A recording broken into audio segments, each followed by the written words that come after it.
star. No, that's... You can understand. I love you. Yeah, doing the Lord's work there. You have to hug that. Come on. Hi. How are you? Good, how are you? Did you just get in this morning as well? Last night, late last night. Late last night. Right after your tour. I heard you had a tour of the Scandal Room. Kim, I just want to say to you, in front of everybody, Mike Borja took the most beautiful pictures of you. Oh, we were playing. We're obsessed with these pictures of you. Aren't You look they so cool? good. Well, it's the lighting. I look great. Not the lighting. Your hair looks great, your face, and we want you to be like the lead in our music video. I want to do it. I so want to do it. I was so excited. Yeah. We were playing, you've got to, like when you're looking for locations, it's not just enough to take a picture of the location, you got to have somebody in it. And I was like, I got so excited because I love you guys and Mike Borja and making weird things, and it was a trifecta. So I started climbing on furniture and going, what about this? And then what about this? And Mike's like, yeah, let's sing it. So that's how that all happened. It's really, they're very pretty. I love you guys. We love you. Hi, I'm Rob. Nice to meet you. Hi. Okay, have fun. Okay, Ladies. thank you. We do love them. They're playing, by the way, if they haven't told you, we will. They're playing at the Heist on Monday. They've got 3 shows. So the end of the weekend doesn't have to be the end of the show. Go find them on Monday at the Heist. Yes. Thank you and good night. Hi, thanks. All right. Now I'm going to finish my coffee. And We everybody else just can got talk. our coffees. I want everybody to know what happens in this panel stays in this panel. So put your fucking phones away. Also, you will see us come alive slowly throughout the panel. And by come alive, I mean there will be talk of body parts and what they do. And I'm not going to apologize for that, except for the young children I know are in the audience today. Oh, they're not. Great. Start. Yeah, let's do it. I feel like, are you guys all still asleep? Yeah. Okay, great, wonderful. No, God, no. Do not make me move more than I have to. I'm done for us all. How was karaoke last night?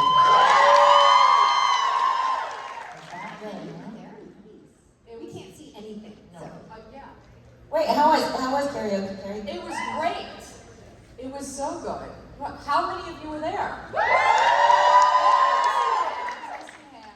I have such a sore throat this morning from screaming. That's classic. Into the microphone. Yeah. Right. But I had a blast. I had a blast. So thank you all for coming and jumping and screaming and singing and sparkling with us. You were great. Thank you. You guys are fucking fast asleep. I can hear you snoring. Wake the fuck up. I'm just teasing. You guys do you. You know what? We're gonna wake you up. God damn it. Whether you like it or not. Exactly. You do you. Let's start over here. Good morning. What's your name? Sorry, I was listening to the last podcast and left. Okay, there's this. Wait, what? You don't admit that.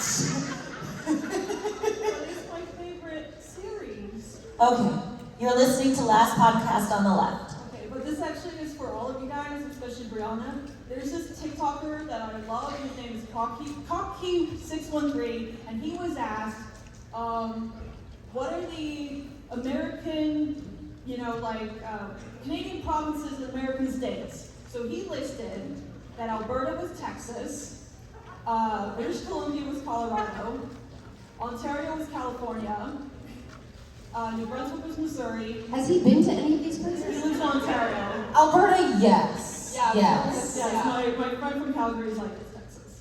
Carrie, you're also Canadian, right? I am. Or dual? Vancouver. Yeah. Yeah. I would say Vancouver is more of Pacific Northwest. Would be more Yeah. Portland or Seattle. Portland, Or Seattle. then Colorado. For sure.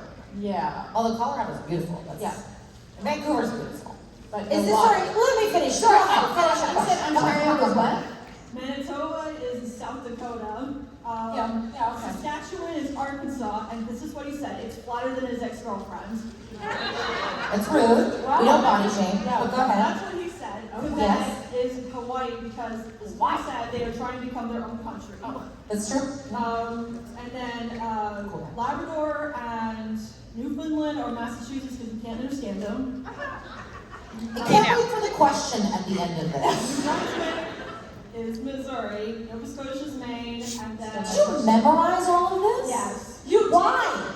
Because it's hilarious. I mean, you're not wrong. What is the question part? And then Rhode Island, Rhode Island night, I hope this is it. Anyway, so what do you think? What would you say are the... All of that is absolutely correct. Next question. Nailed it. Half of it's right, half of it's not. And is this TikToker American or Canadian? He lives in Ontario. Yeah. He can go fuck himself thinking that Ontario is California. Please. Well, because they think they're so important and everybody hates them for it. Well, we have some Californians here, so let's be careful. Just kidding. I'm just kidding. They don't care. Yeah, I lived in 4 Canadian provinces, and Alberta is definitely the Texas of Canada. The rest of them is like really depends. Vancouver is very sleepy. It's very healthy, beautiful. People go to bed early. They get up early. That kind of vibe. They walk and They bike. walk. Nobody really cares what they look like. I mean, they don't. The vanity. Yeah, they don't put on airs in terms of how they dress or what they look like. Good food. Portions of it, but There's a yeah, lot of there's good food. Lululemon. It's very walkable. It's beautiful. You got the ocean, the mountains, the forest, and the city all within a walkable There's whales. area. Definitely. Yeah, Otters. Vancouver's so great. Seal. I've not been to Colorado, so I Lots of can't eagles. compare it to that. Big park. Ontario's not nearly as fun as California. Rain. No, Lots Toronto of likes to rain. think it's New York. It's like on that 30 Rock episode, they say Toronto's like New York, but without all the stuff. Right. Exactly. But Toronto's a good time. We just came from Toronto. Oh man, it's so fun in the summer. But when it's not summer, it fucking sucks. Well, I mean, from being from basically New York, Yes, I would say Toronto's baby New York. it's a baby New York. It feels like a baby New York. Yeah, it's like, Mom, I'm hungry. I'm nice too. Yeah. Short answer is yes and no. Wyoming is the territory. Okay, all right. Okay, you have to sit down now. I love you, and that was fascinating. I can't unhear all of that stuff. Hello, hi. Hi. So my question is largely directed at Kim because she always gives the best answer to this question. Kim, I'm waiting to be offended. Whales. you usually do. You give me the best. I would like a Rachel Miner story. Oh. Now you're on the spot. Well, but I already gave my best Rachel Miner story. Not to this crowd. Do you guys know my favorite Rachel Miner story? She would have told me if she was not cool with me sharing this because people told her that I shared this at the last one. Okay, so Rachel Miner and I have many, many, many, many similarities, and among them is the feeling that we don't want to be a burden. And on some sad little level that we're both practicing overcoming, we believe that our gift to any group experience is not going, so you have more fun without us. Yes, you may all awe for a second, fucking, we're getting over it, it's fine. So there was one night we were going out for Briana's birthday, and we were like, come on, Rachel, come with us. We were at a convention. We were at a convention. Yeah, it was this- And we were like, Rachel, come with us. She's like, no, I don't want to be a bother. We were like, it's fucking close. It's fine. We'll walk there, and you drive there, and it's gonna be great. Come with us. She's like, I really don't want to be a problem. We're like, we want you with us. Come with us. She's like, okay. And we get like exactly in between where we're going and where we came from, and her wheelchair battery died. And we got to push her wheelchair. And the thing was, we were all in fucktastic moods. And that is not a good thing. That is a crappy thing. We were all sniping with each other, and one of those nights where everybody's like hard done by and feeling like their problems are the worst, and Rachel's just this shining little beacon, and all of a sudden she's like, I'm so sorry. And we all got to laugh and we all got to remember what's fucking important in this world, and we all got to remind ourselves that we are so fucking lucky to have a friend like Rachel, that pushing this wheelchair became the most exquisite thing in the world that we could do. And she didn't mean for it to happen, but the fact that she let us love her through it healed all of us that night.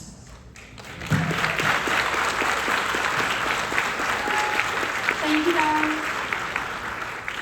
And that's my Rachel Miner story. It's the best one. It's the best one. There's millions That of them. and my daughter playing tag with her. Yeah. When I drove her back to the hotel. That's right. And then my car died. So my daughter came and she showed Rachel around the hotel that Rachel was staying in. And then they played tag because Tabby was fascinated by whether or not she could catch up with her. And Rachel and my daughter owned that hotel while we waited for someone to come fix my car. That's a good group. That's a good group, those two. Hi, I'm Liam. Hi. My question is, if Human Jack were to be dropped off with Jody and Donna, but as an actual 4-year-old, how would those interactions go? Jody and Donna have only taken in teens before, so what changes with the toddler? And to add to that, what else would change if it was 4-year-old Jack with his powers? What was the last part? What would change if it was 4-year-old Jack with powers versus human? Okay, so 1A, question A is if it was human 4-year-old Jack dropped off Jody and Donna, and then question B is what if he also had powers but was 4 years old? That would be terrifying. I can attest to that. Yes, yes.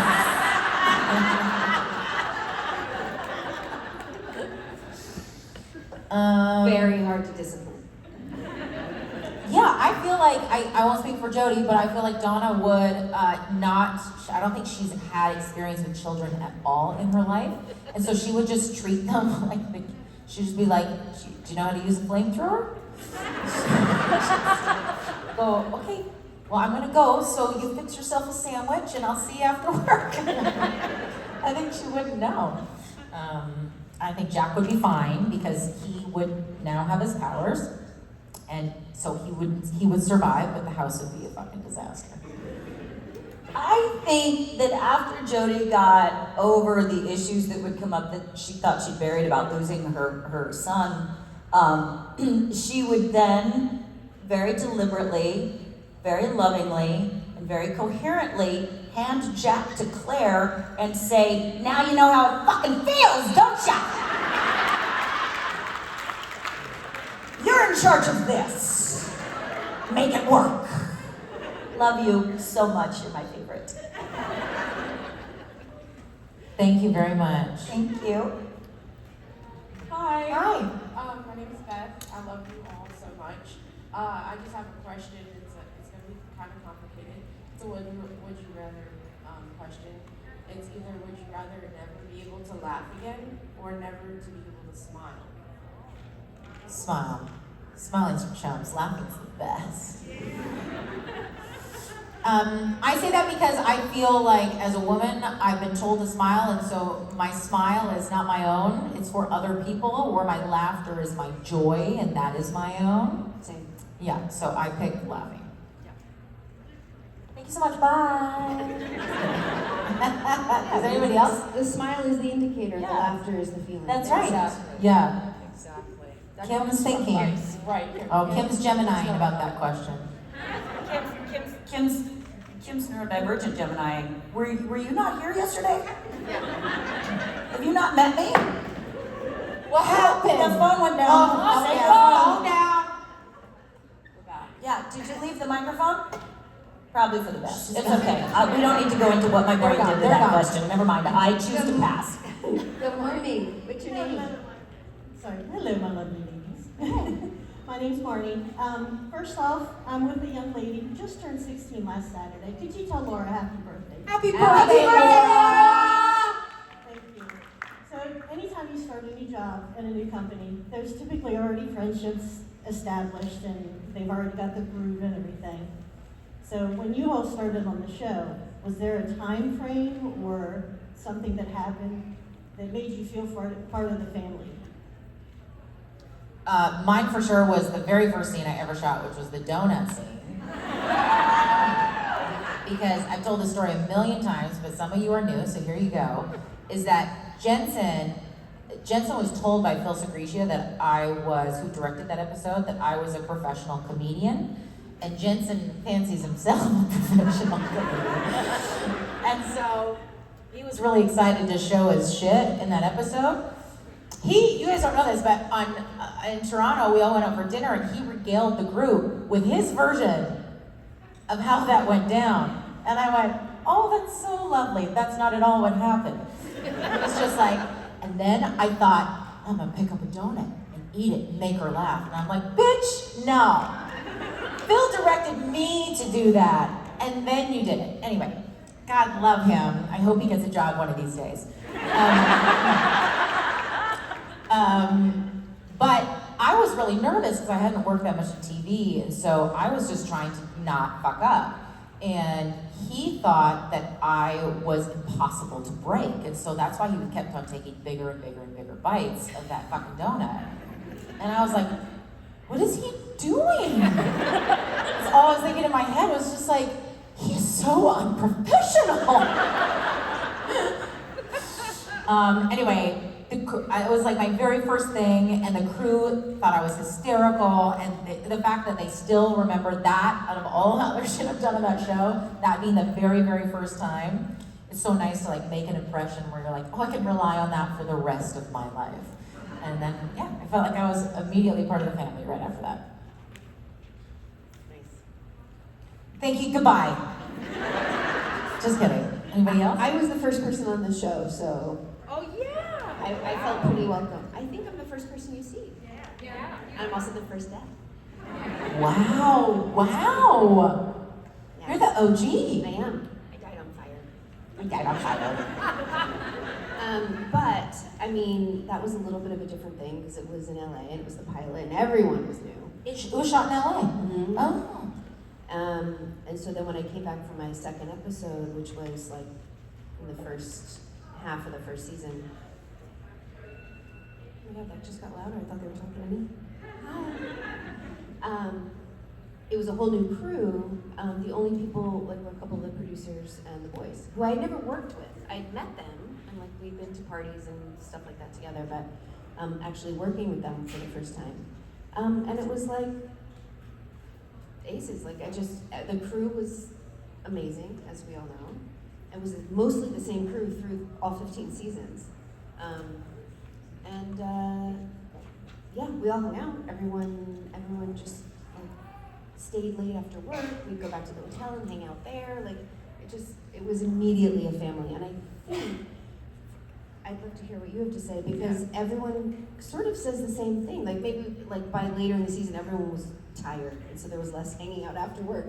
But there was never like an us and them. Don't talk to someone. Don't look them in the eye. Like I don't think there was ever any of that. I don't think so. Yeah, I have to say too, as a guest actor, you always feel like the new kid at school, and you're trying to figure out like where do all the cool kids eat lunch, and is anyone going to talk to me? And coming on for Bugs in the first season, the show wasn't even airing yet, and everyone was really tentative about like, is this really going to fly? Like this is really dark compared to what CW's doing, and we just really hope it takes off.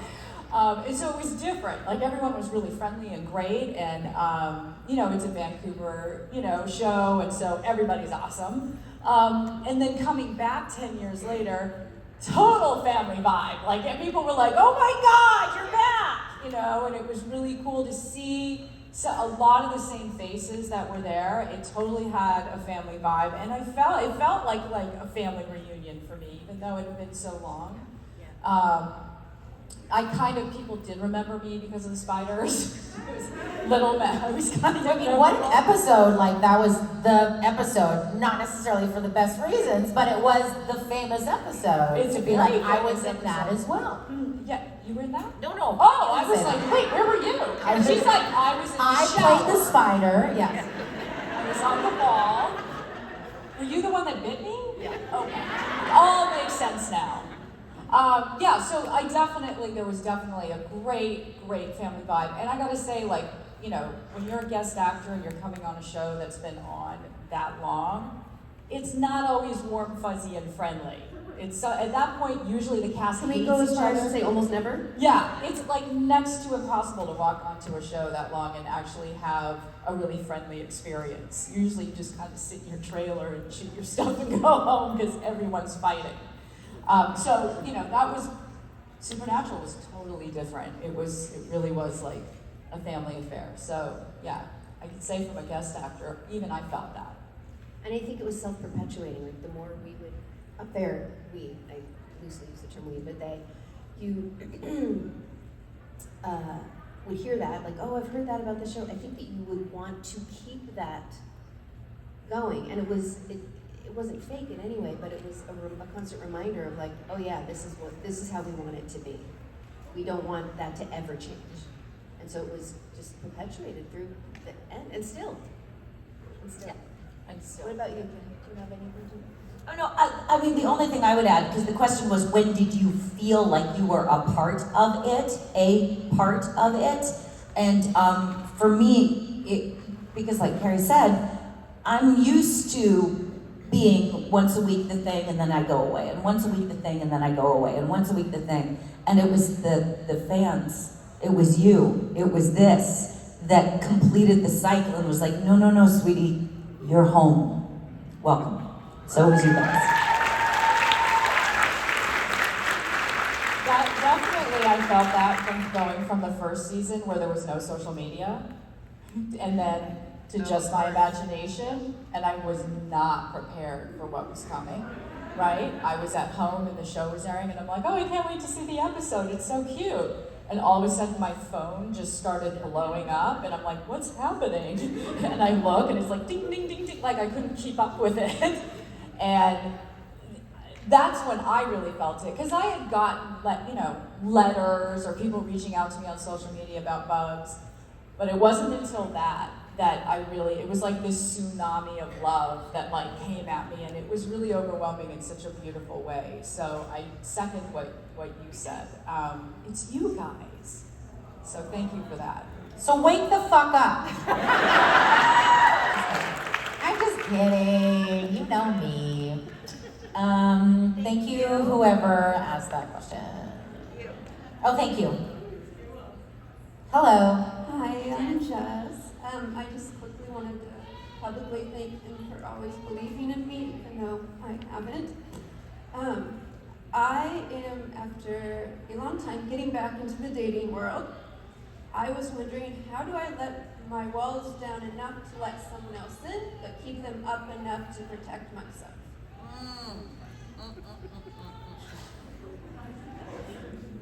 Thank you, and I love you so much, Jess. I love you so much. I can only offer, knowing you as I think as well as I do, that when I attach to an outcome or a need that isn't already in my heart, I need you to like me. I need you to see me a certain way. I need you to anything. I have given up my authenticity.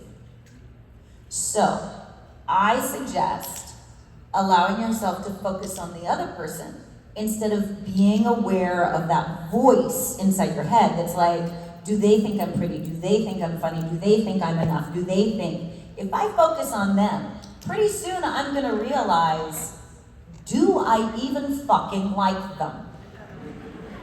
And if I don't fucking care. And if I do, then it's worth it. So, you got this. You're a fucking catch. Be good to yourself and listen to your heart. It has been through a lot.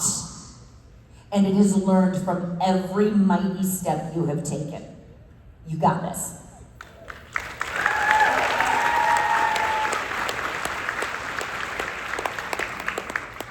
All I would add, because Kim always says the perfect thing, my own experience is that you said trust your heart. I always say trust your instinct. We're given it for a reason, and I think in general as women we're taught to ignore it. And be nice sort of is the band-aid over that. Like, oh, you don't really like that person? Be nice. Like, but I don't like, be nice. Like, okay. Which has traditionally meant let them run all over you. And If your instinct is like, I like this person, then I don't think you can protect yourself and be open at the same time. So if there's something in your body that's saying, I'm not sure, then don't put both feet through the door. But if your instinct is like you like them, the worst that can happen is they won't feel the same way. And then you walk away. That's the key. Not closing the door behind you. Does that make sense? Yes, thank you.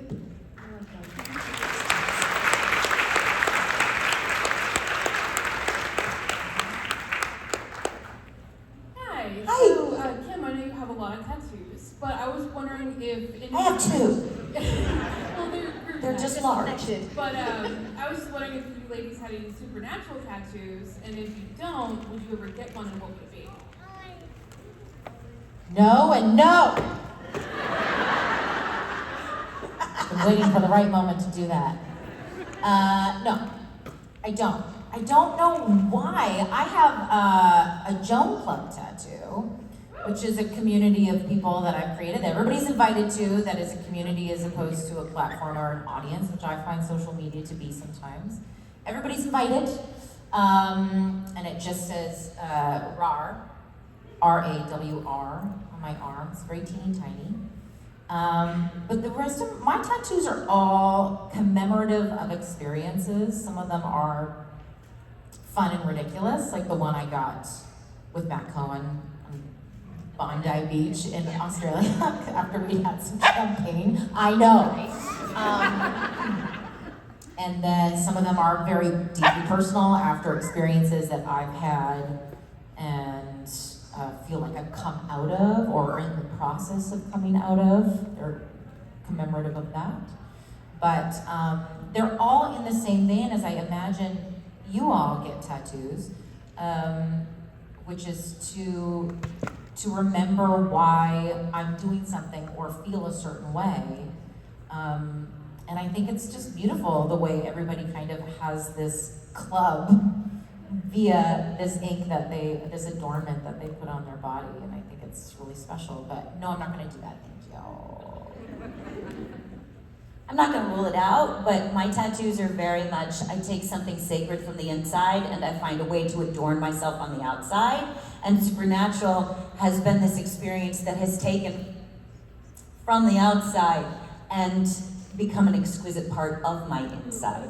So I don't feel the need to put it back out because it started out there and it wound its way in there. So that's not necessarily why I do tattoos right now. Maybe someday. Do you have a supernatural tattoo? Thinking about it. See? Gotta, You get one save for up me. money. Get one for me. All right. Do you have tattoos? I have none. You have none? Zero. Zero. You have 2? One. One. I have 9. But they're all little. And I'm never gonna stop. I'm gonna get them. I'm gonna be an old lady covered in fucking tattoos. That's goddamn right. But I really commend people who really do that and feel like they want to be part of something forever and have to adorn their body that way. I mean, it's something meaningful to you, whether it's in a moment or for an entire lifetime. And if you feel compelled to do that, then you should. Yep, absolutely. Get it. Do it. Get it. Get it. Sit down. Hi over there. Hello. Hi there, my name's Jen. This question is mostly to Kim and Jody, so hopefully we can do a little bit of Kim and Jody. Okay. There's a little bit of multiple personalities here. So I am hoping for some parenting wisdom. I'm about to adopt 2 boys who are both a little bit spectrum-y, and I'm half terrified and half excited, and a big mix of all of those. So any advice that you could give, wisdom for me, that would be appreciated. Yes. Now I'm going to start with something that's going to sound harsh. When you say a little bit spectrum-y, I understand what you're saying is that there is something there that you understand, but we are autistic or we are not autistic. So when you notice that, there is no shame in calling me autistic. It is a disability as opposed to a deficiency. So you are not degrading your children when you say, I think my children are autistic. In fact, the more I accept the fact that it is not a deficiency, the better I serve others in my community and myself.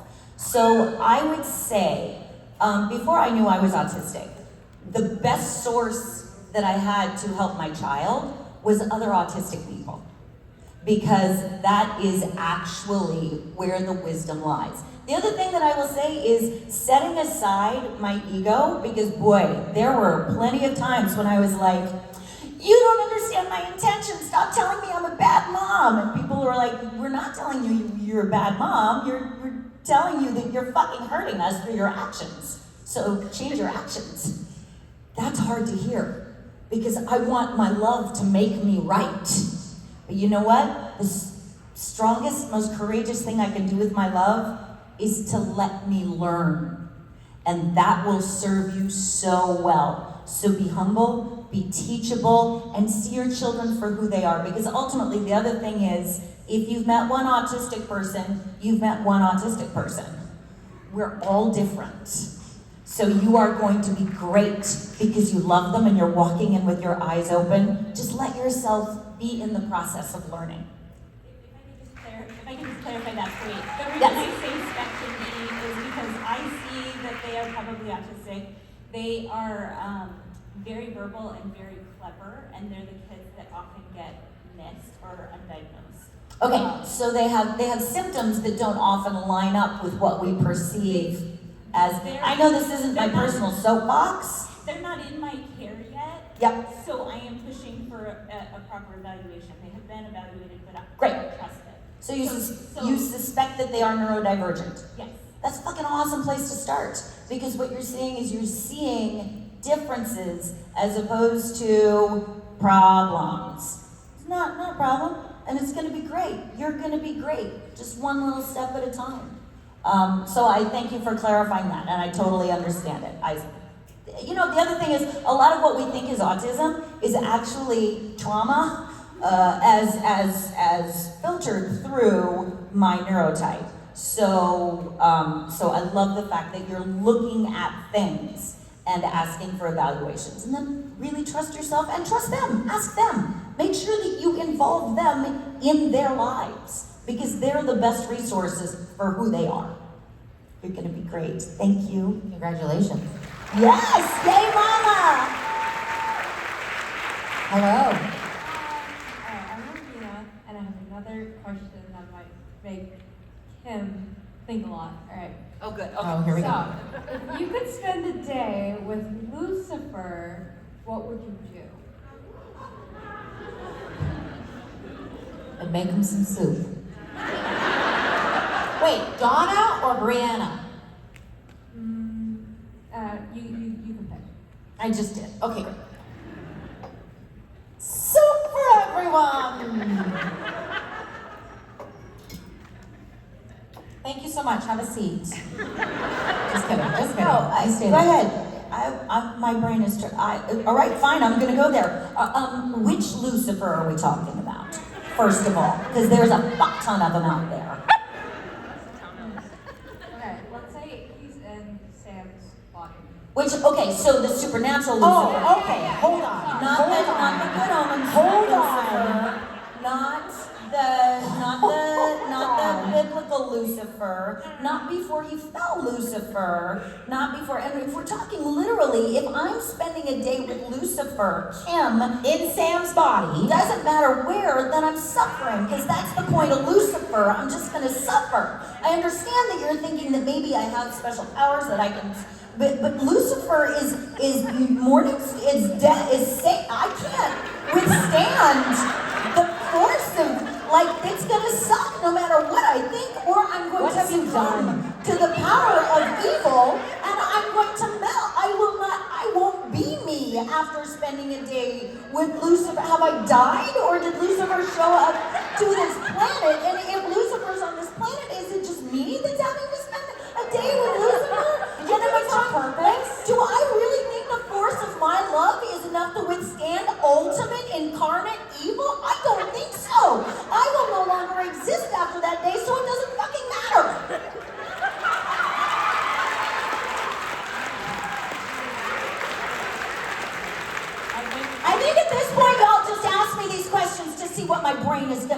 100%.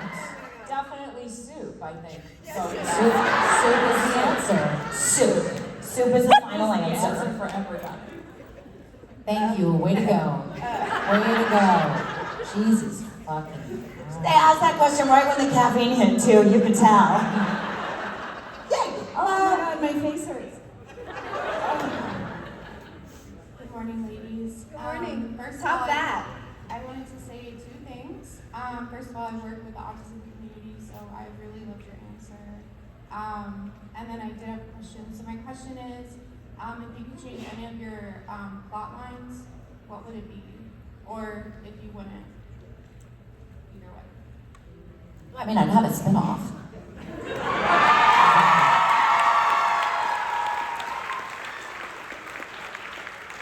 That's exactly what I was gonna say. Give Donna more lines and a bigger fucking paycheck. Yeah. I think maybe Mary wouldn't have yelled at Jack.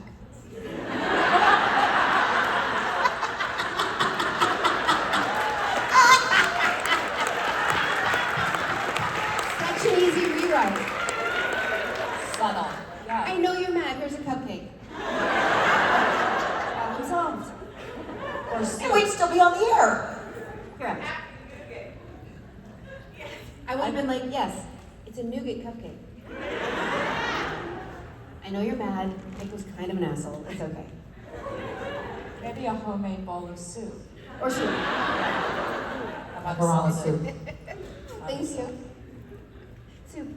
Thank you, ladies. Do you have, wait, Carrie, do you have storylines that you wish were different?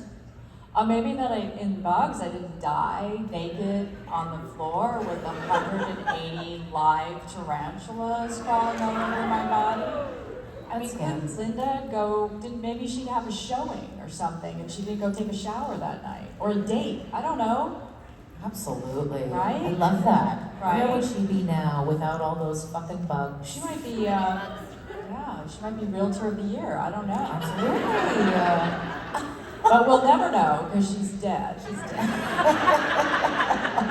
But then was resurrected as a mom with a child that had an imaginary friend named Sparkle.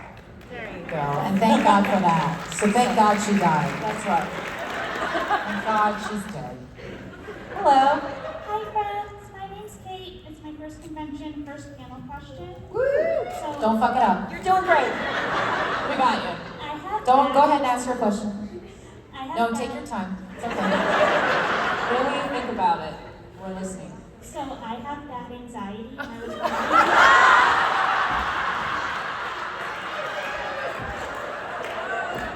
I apologize. This is the second We time love this you. weekend that that's It's a happened. happy place. Good. I know I love you when I tease you. Okay, go ahead.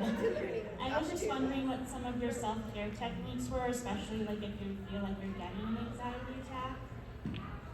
Breathing's number one. Yes. It's the best thing. I do something called square breathing. It's very simple. It's like breathe in for 4 seconds, hold for 4 seconds, breathe out for 4 seconds, hold for 4 seconds. It works like a fucking charm. Getting my eyes to the sunlight first thing in the morning. These sound like they're very simple things, and they're simple for a reason, is because they're too easy. Nobody can make money off of them. And so that has been really helpful for me. Also surrounding myself with the right people and consuming the right things in conversation, media, everything. Food, drink, consuming the right things for my body. I have people in my life who also benefit largely from medication, and that has changed their lives. But for me, the simple things really do help me the most, and that's where I like to start from. Those are all things I use as well. One thing that really helps me a lot, and what helped me during a time when I was experiencing a lot of anxiety, is focusing on being present. And I would say, what's in front of my hands? What am I doing? And that really helped me to stay out of the future, of worrying about what was going to happen, what I was about to do. It grounded me. I also found that, like, for me, water is very grounding and very calming. So I could go into the restroom and put my hands underwater and just really focus on feeling that. It's very calming to me. It's finding those things for yourself that you find really calms you down. I do that square breathing as well. I do another thing where I'll put one hand on my heart and one hand on my stomach and focus on moving this hand. Because if you're moving this hand, you're breathing deeply, right? If I'm breathing shallow, I'm breathing here and my mind's going 1,000,000 miles an hour. So that helps me. I use that one a lot at night if my mind is going. And I fall asleep, right? Just focus on moving that hand. Breathing is your friend. And all of these people are your friend.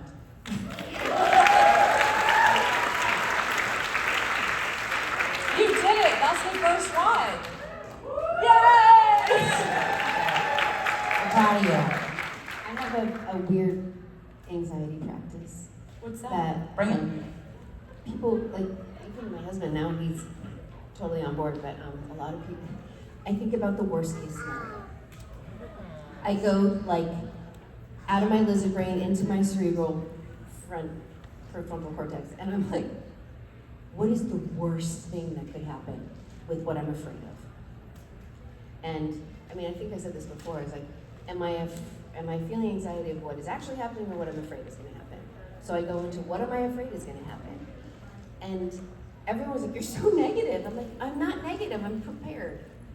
And most of the time, thinking about the worst case scenario is so ridiculous.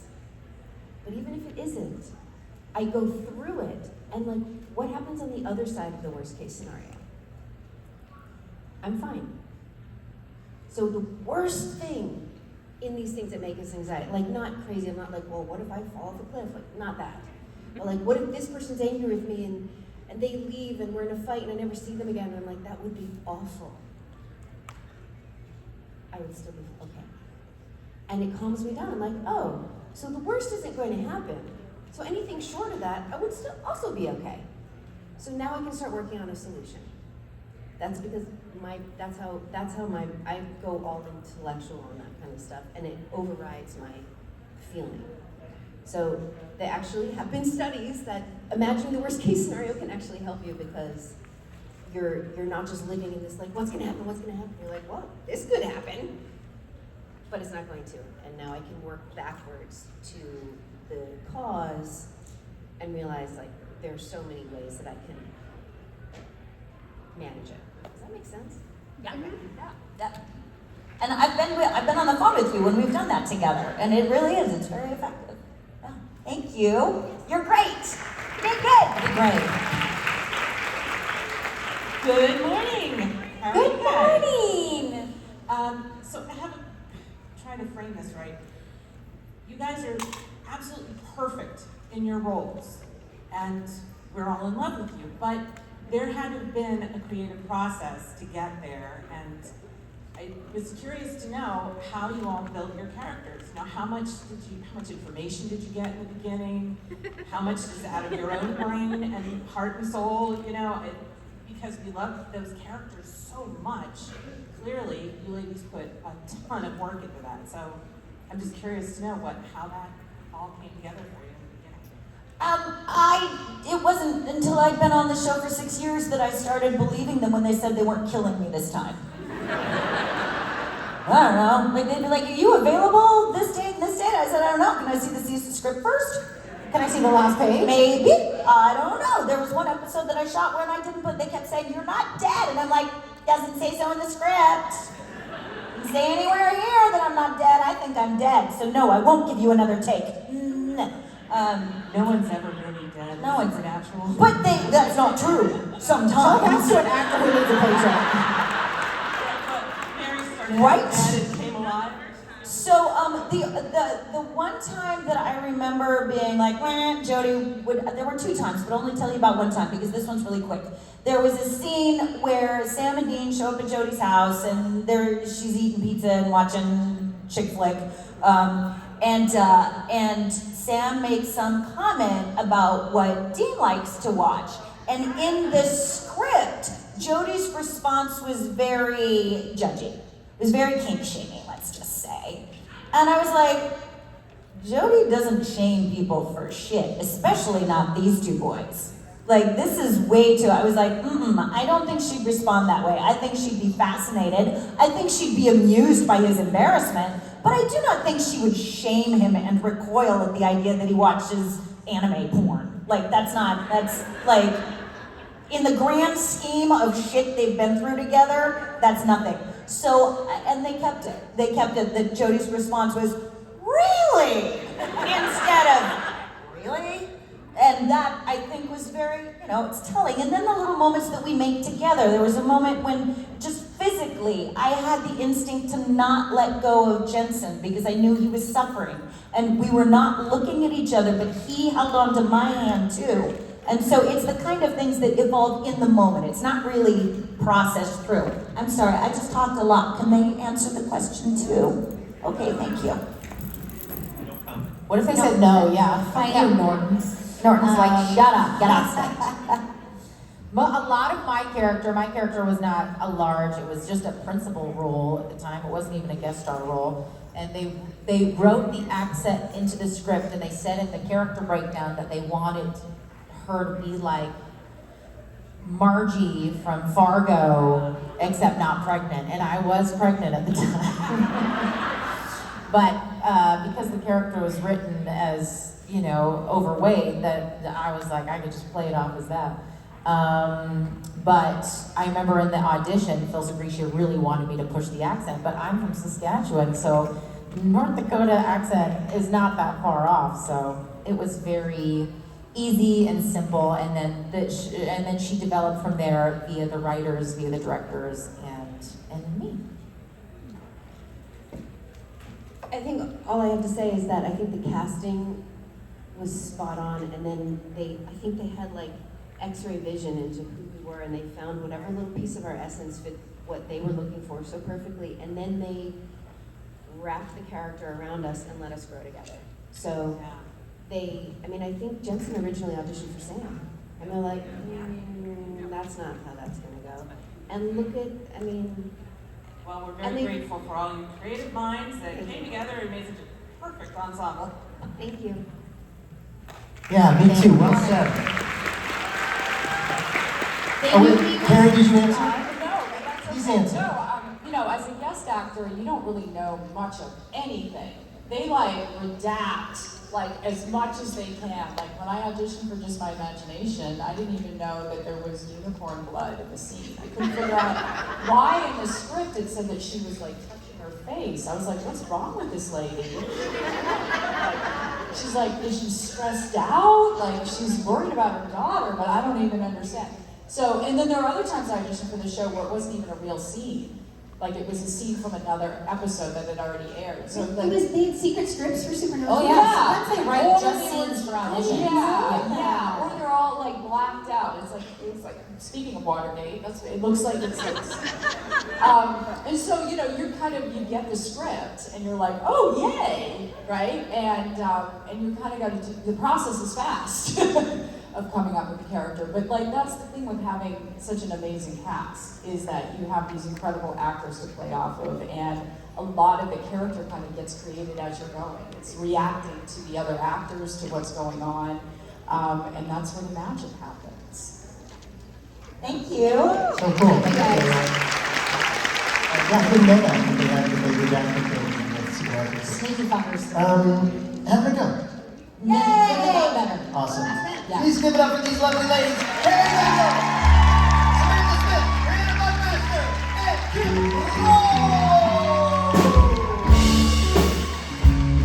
can maybe try just the four of us. Even I, just the four of us. Building castles in the sky, just the four of us.